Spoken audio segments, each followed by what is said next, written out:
Sir நீங்கள் ஒரு associate டைரக்டராக இருந்து எடிட்டர் ஆகி ஒரு சீரியல்லே நடிச்சிருக்கீங்க. உங்கள் ஸ்டார்டிங் கரியரோட அந்த ஸ்டேஜ் இருக்குல்ல, அதை பற்றி கொஞ்சம் சொல்லுங்கள். உங்கள் ஜேர்னி பற்றி சொல்லுங்கள். ஆக்சுவலாக ஃபஸ்ட்டு படம் வந்து 2011 எடிட்டராக பண்ணேன். அப்போ இருந்த சின்ன வயசு எடிட்டர்னா நான் தான். அதேமாரி அந்த படம் வந்து முழுக்க முழுக்க ஒரு லேப்டாப்பில் பண்ண முதல் படம்.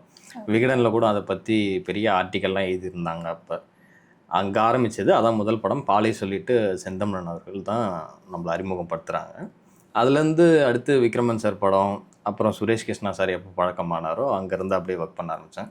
ரொம்ப நாளாக எடிட்டிங் உள்ள நான் வந்ததுக்கு காரணமே வந்து டைரக்ஷன் தான். ஃபிலிம் இன்ஸ்டியூட் படிக்குள்ளேயே சரி டைரக்ஷன் தான் போய் ஜாயின் பண்ணது. நடுவில் ஒரு ஆஃபர் கொடுத்தாங்க.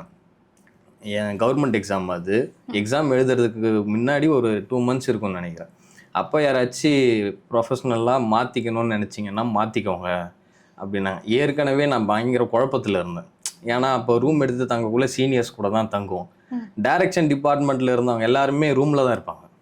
எடிட்டரு, கேமரா இந்த டிபார்ட்மெண்ட் படித்தவங்க எல்லாருமே வேலைக்கு போயிடுவாங்க. ஸோ அதுவே நமக்கு ஒரு யோசனை கொடுத்துட்டு இருந்துச்சு. அப்போ நம்மளும் இவங்க கூடயே தான் இருப்போம் அடுத்த பேட்சும் வரக்குள்ள அப்படின்ற மாதிரி அந்த குழப்பத்தில் இருக்குள்ள இப்படி ஒரு விஷயம் அவங்க கேட்டாங்க. யாராச்சும் டிபார்ட்மெண்ட் மாறுறீங்கன்னா மாறிக்கலாம் அப்படின்னு சொன்னோன்னே இமீடியட்டாக எங்கள் சார்கிட்ட போய் கேட்டேன். சார் இந்த மாதிரி இவ்வளோ குழப்பமாக இருக்குது, என்ன பண்ணலாம்? நீ டைரக்ஷன் தானே வந்திருக்க, அதுக்கு தானே வந்திருக்கேன்னா ஆமாம் சார், எடிட்டிங் டேபிளில் உட்காரு, முழுமையாக நீ வந்து டைரக்ஷனில் என்ன தப்பு பண்ணக்கூடாதுன்னு கற்றுக்கலாம் அப்படின்னு சொன்னேன். ஆனால் இன்றைக்கி வரைக்கும் என்ன தப்பு பண்ணக்கூடாதுன்னு கற்றுட்ருக்கோன்னு வைங்க, அது வேறு விஷயம்.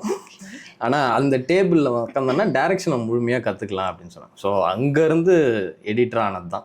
அப்புறம் ஃபஸ்ட்டு படம் பாலை, அப்புறம் அடுத்தடுத்த படங்கள் அப்படியே ஒர்க் பண்ணிவிட்டு கொஞ்சம் அப்புறம் சின்ன திரையிலையும் ஒர்க் பண்ணிகிட்டு இருந்தேன். மகாபாரதம் அதெல்லாம் சன் டிவிக்கு பண்ணிவிட்டு இப்போ இன்றைக்கி அனந்தா வரைக்கும் வந்திருக்கு.